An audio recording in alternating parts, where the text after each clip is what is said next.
The Electoral and Boundaries Commission (IEBC) has continued with its search for a budget to fund the 2027 general election, with the Commission's officials appearing before the Senate Budget Committee accompanied with a 61.7 billion shilling budget request. Thank you, Chair. If you go to... Through its chairperson Marjan Hussein, IEBC has hinted on the possibility of registering afresh all voters countrywide so as to have a clear register, as well as applying better technology that will have eyes iris detection capabilities apart from fingerprint identification. It is still possible there to discard the register, but it will be a policy decision which as Secretariat cannot be able to make.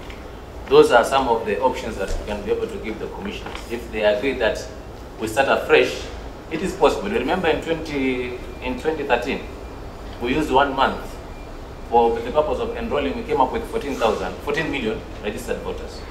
So it is possible if, for example, and we have time. Marjan arrived at this stand after senators pressed him on the importance of fresh registration of all voters in order to clean the current register, which has 22 million voters. Why not just make a request to be supported to do mass voter registration from scratch?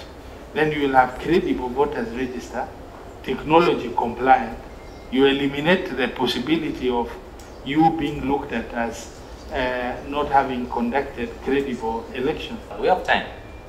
Remember in 2022, we used from October to December, that period, to register a fresh 3.6 million, when you already had 19.6 million. So it is possible for us, but it's a policy decision that will require Commission to be there. Another pressing concern was why IEBC wanted to spend 7 billion shillings on purchasing new KIMS kits and disregard the 45,000 that were purchased for the 2017 general election. In his response, Marjan said the machines used were outdated. The merit of procuring and buying the kits is there technology that can lease in state and then leverage on this law that we are talking about here.